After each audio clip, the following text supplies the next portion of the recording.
نحمده ونصلي ونسلم على رسوله الكريم اما بعد. د قربانی د وجوب هغه نصاب ده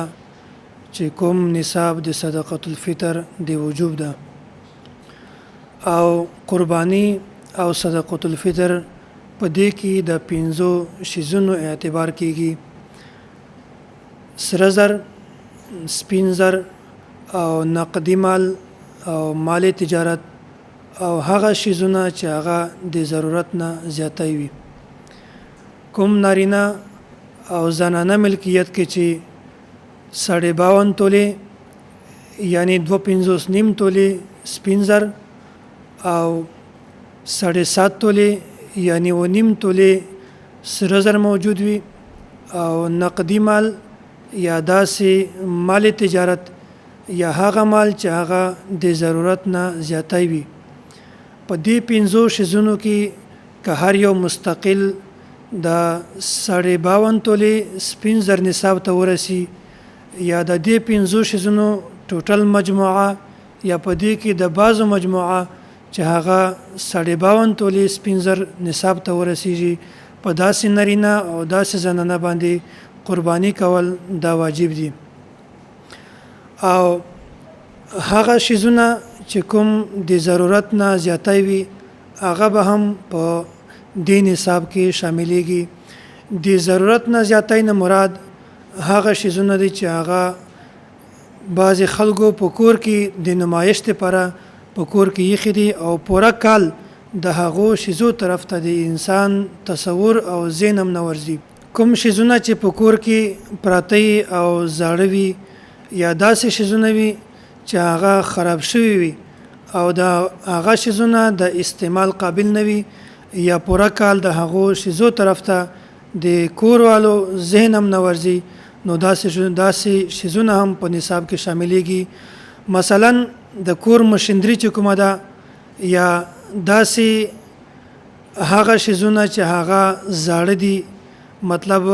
که د کور فریج وي، یا د کپړو وینځلو وال ماشین وي، یا هغه کپړې چې هغه اضافي شوي او د استعمال قابل نه وي، یا نور داسې شیزونه چې هغه زاړه وي، نو دا شیزونه هم په نصاب کې شاملېږي، ځکه چې دا هغه شیزونه دي چې ضرورت نه زیاتای په کور کې پراته دي. او البته هغه شیزونه چې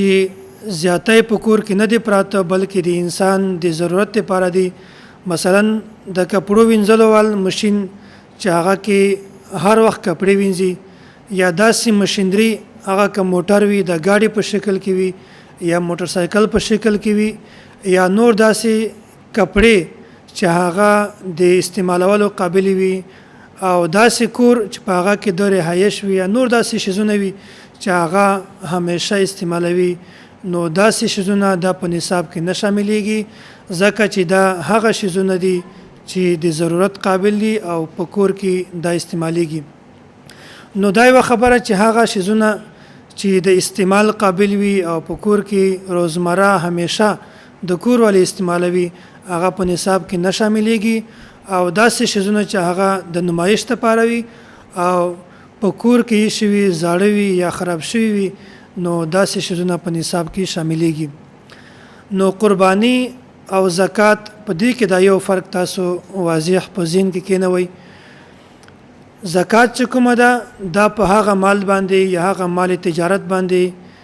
یا په نور هغه شیزونو باندې نقدي مال باندې زکات واجب ده، فرض ده، چې کوم هغه شی باندې حولان حول یعنی کال مکمل تیر شي. او کوم چې قربانی